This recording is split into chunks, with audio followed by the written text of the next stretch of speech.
Camping in the US is incredible. There are so many different ways to get out there and enjoy all the nature that the US has to offer, but sometimes trying to figure out where and how to camp is really confusing. So hopefully this video will explain it all in a way that makes sense. So I'll start with the big one first, national parks. These are the famous parks you hear about: Yosemite, Grand Canyon, Yellowstone. There are 63 parks in total, and they are very popular. Depending on the season and the day of the week, sometimes it's really difficult to get reservations. Most of the time, you need a reservation. Like when we went to Yosemite a few weeks ago, I had to make the reservations in March since we were going over Labor Day weekend, which is 6 months in advance. Some campsites are first come, first serve, but it could change depending on the season. Like when we went to Death Valley in January, all of the campsites were first come, first serve. Side note, highly recommend Death Valley in winter. It was stunning. I honestly don't know why anyone would go in the summer, as it was the hottest place on earth ever recorded. Anyway, dogs are allowed in national park campgrounds as long as they are leashed within your campsite. Keep in mind that dogs are not allowed in most national park trails, so be prepared to plan for that. We try to find a dog care center nearby so that we can drop off Strider and we can go out and go on the hikes that we want to go, but it's not always an option because sometimes parks are nowhere near towns. The only way to make a reservation at a national park campground is on recreation.gov.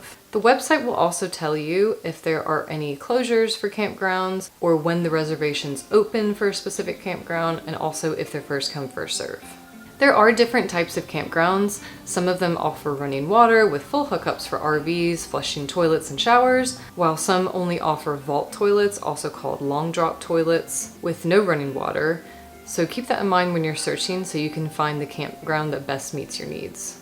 If wildlife is an issue in your campground, they will provide lockers for you to store your food and other scented items.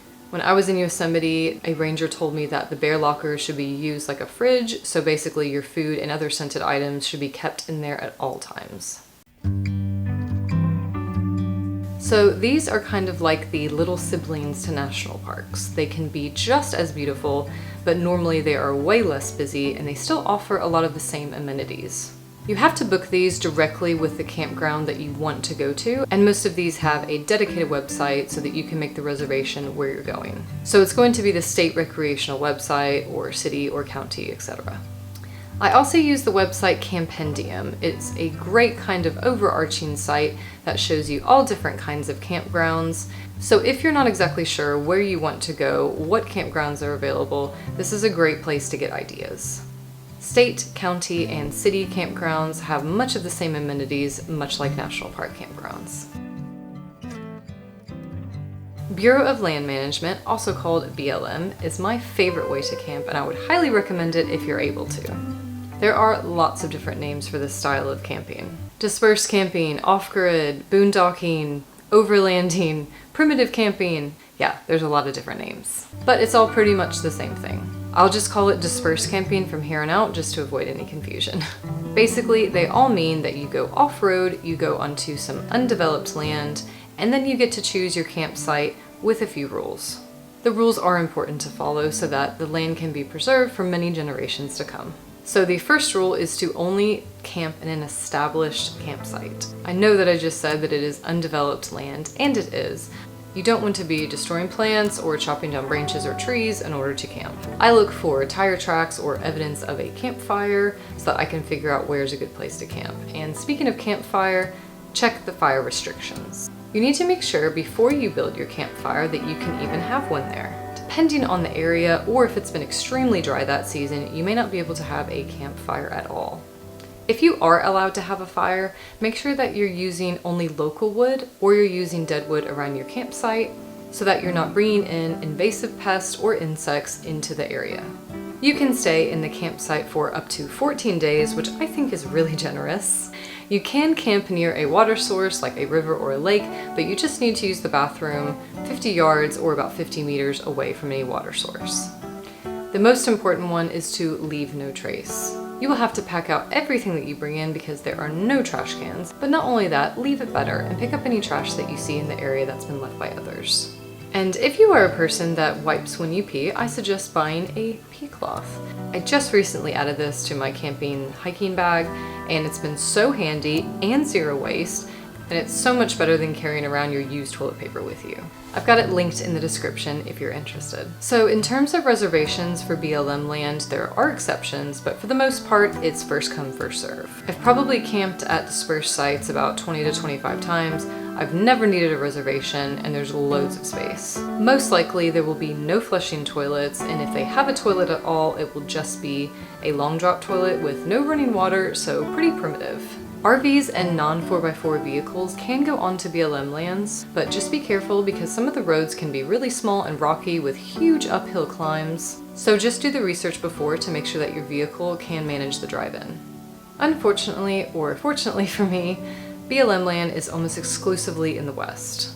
You can search for areas on the BLM website, but for me, I use the app Free Roam. On Free Roam, you can select in the map to show either BLM land or US forestry land, which I'm going to talk about next, and then it will filter out where you can camp. iOverlander is another popular website that can show you other dispersed camping areas. I prefer these sites to the BLM website alone because it shows you reviews and also the current state of the area, which a lot of the time the BLM website doesn't.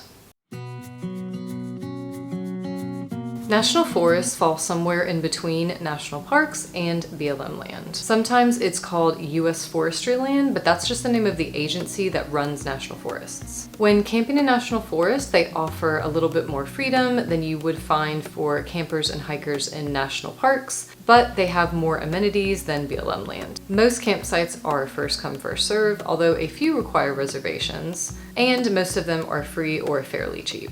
They are definitely less busy than national park campgrounds, but it might be a little harder to find full electricity and full hookups for RVs. Some national forests also offer dispersed camping areas like BLM land. So I think it's a nice middle ground to find out what you like or what you need. For the most part, you can actually stay longer than 14 days, which is the maximum for a lot of federal land. Pets are allowed on a lot of national forest trails, so it may be a better option if you like to hike with your pet. I also use Free Roam or the forestry website to find campgrounds or dispersed land. US forestry land is all over the US, so you'll be more likely to find one close to where you want to go. Don't forget that the leave no trace principles also need to be followed in undeveloped areas in national forests, just like BLM land. This is the last kind of campground that I'm going to cover in this video, and the only kind of campground that isn't run by a local or federal government. To be honest, I only stay in these if I don't have any other option. Not that they're bad, I just find that they're normally more expensive. Some of them offer loads of amenities, think of it kind of like a camping resort. Sometimes they have pools and showers and laundry facilities. But for me, that's just not the experience I normally go for when I want to be out in nature. But that doesn't mean that it's not right for you. So these campgrounds have a huge variety. There are campgrounds like KOA, Campgrounds of America, which is a huge campground company in the US. You can find them anywhere. A different kind of experience is Harvest Host. It lets you stay in really unique places like wineries and breweries. This is actually one that I really wish I could do, but it's only open to RVs and self-contained vehicles because they don't offer any facilities like toilets, so you have to be able to use the toilet in your space. But it sounds awesome. I would love to camp within walking distance to a winery or brewery. If you've used Harvest Host or something similar to that, leave a comment below and let me know your experience because I'm really curious to know if it's actually as good as it sounds. Hip Camp is another good website that offers you a variety of different camping experiences, from glamping to cabins to RV sites to tent camping.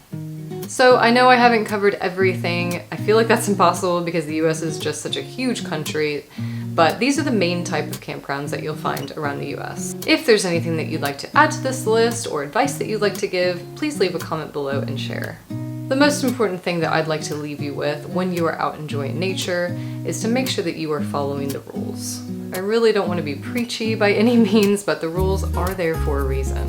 To protect yourself, others, and the animals that call it home. Even if it's annoying to put all of your items in a bear locker or turn off your music after 10 p.m., the rules are there so we can all enjoy nature as it's meant to be enjoyed. If you are interested in learning more about my dispersed camping setup, I'm going to link it at the end of this video. Be sure to subscribe if this video has been helpful to you, or if you're interested in seeing more camping type videos and just generally living more sustainably. Thank you so much for watching. Remember to leave it better, and I'll see you next time.